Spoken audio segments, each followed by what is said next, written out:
Plus les jours passent, plus il me semble que ce projet me ressuscite. Il me replonge au cœur d'une vie où le bonheur nous était essentiel. Pourquoi l'être humain commet-il ce crime de se rendre si malheureux? Malheureux au travail, malheureux en amour, comme si le bonheur n'était légion que dans un paradis inatteignable avant la mort. Peut-être, si Dieu existe. Au temps où je me promenais de par les vagues, il nous était, en tant qu'élément du grand tout, vital d'évoluer dans une heureuse harmonie. Se respecter, c'était respecter l'univers. S'aimer revenait à englober d'amour tout ce que nous touchions.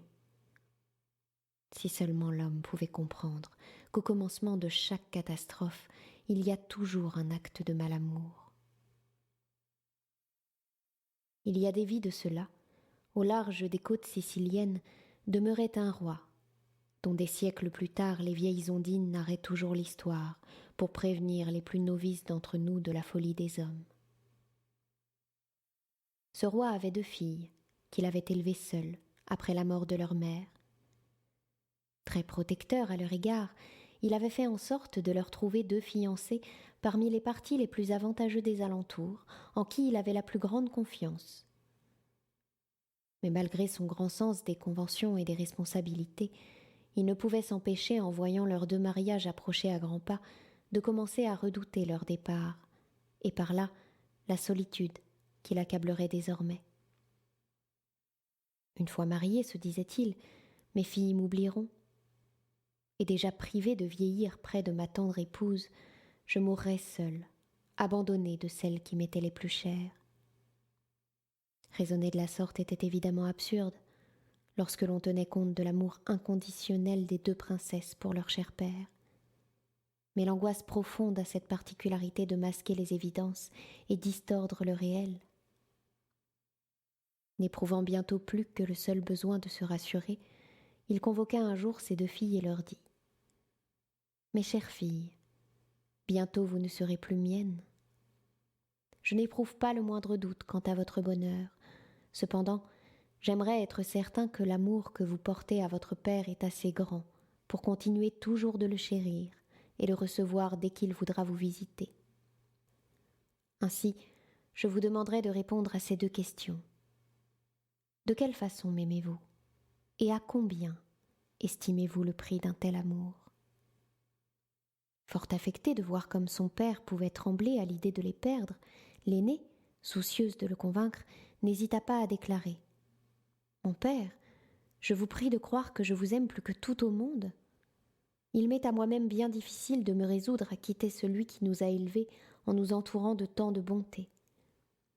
Et s'il faut pour vous convaincre donner un prix à mon amour, je jure que celui-ci m'est plus précieux que tout l'or du monde. » Satisfait, le roi répondit, la larme à l'œil : « Ma très chère fille, jamais père ne pourra se sentir plus comblé que je ne le suis à l'écoute de ton doux serment. » Puis s'adressant à la plus jeune, il poursuivit : « À ton tour maintenant de me dire combien tu m'aimes. » D'un ton plein d'évidence et de sincérité, la plus jeune des 2 sœurs s'exprima : « Mon père, je vous aime d'un amour qui ne peut être remis en question, celui qu'une fille doit à son père. » Un peu dérouté par cette réponse qui lui sembla moins louangeuse que la première, le roi s'enquit.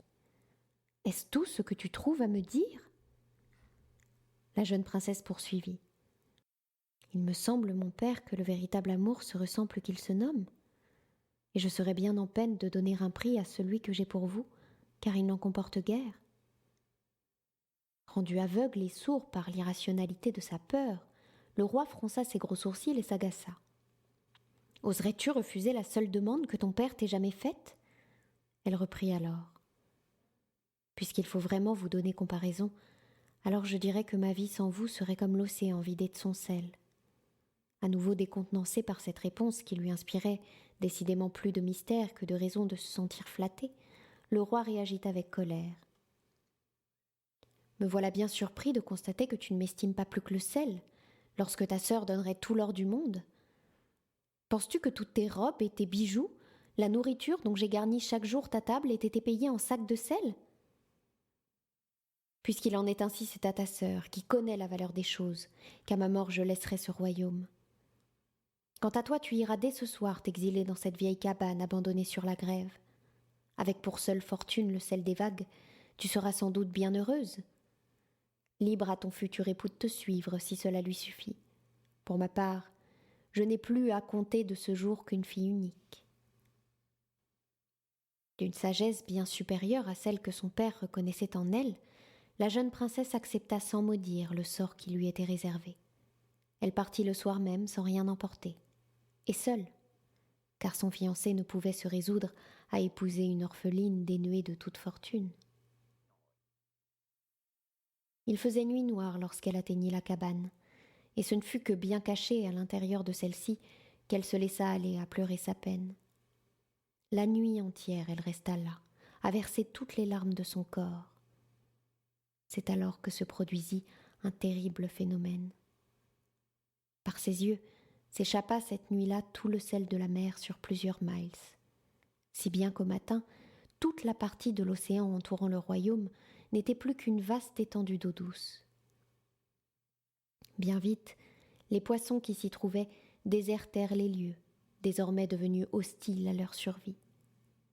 Ainsi, les marins commencèrent à revenir bredouilles de leur pêche, et rapidement ce fut tout le commerce maritime qui en fut affecté, principale source économique du royaume. En moins de quelques mois, il ne resta plus dans les caisses de quoi s'offrir la moindre babiole. Quant à la nourriture, elle fut de plus en plus restreinte. Désespéré, le roi fit venir chercheurs et scientifiques de tous horizons, mais aucun ne put trouver d'explication à cet étrange phénomène. Il y en avait pourtant bien une. Au sein du même corps, il suffit d'une cellule malade pour que souffre tout l'organisme. Il en va de même de notre monde. Faites souffrir une seule parcelle de l'âme commune, et c'est tout l'univers qui s'en trouvera meurtri. Ainsi, la jeune princesse savait par son malheur provoquer le malheur de tout un peuple. Il fut alors permis au roi d'évaluer l'amour que lui portait sa plus jeune fille. Sans le sel de la mer, sa vie entière, tout son royaume et tout son peuple étaient privés de l'essentiel. Comme il avait été stupide d'exiger de ses filles la preuve de leur affection, alors qu'il n'était pas capable de les aimer lui-même, au-delà de toute angoisse, de toute colère. Sa peur inconsidérée de l'abandon l'avait conduit à commettre le pire des crimes, abandonner la chair de sa chair. Rongé par le remords, il fit atteler son cheval et galopa jusqu'au rivage, décidé à implorer le pardon de sa fille. Il n'eut guère besoin de se perdre en longs discours, car lorsqu'elle vit arriver ce père qui lui avait tant manqué, elle pardonna sans condition et effaça d'une embrassade l'injustice dont elle fut victime.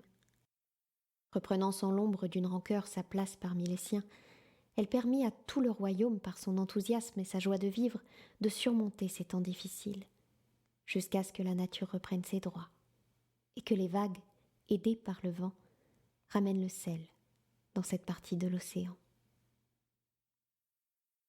Il est presque de bon ton aujourd'hui de dénigrer les contes de notre enfance, comme si les prendre au sérieux revenait à se masquer la réalité.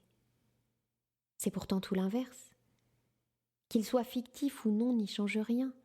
La morale qu'il nous enseigne vaut bien souvent toutes les vérités. Celui-ci nous interroge sur bien des choses. L'amour vrai, toujours lui. Le sens du pardon.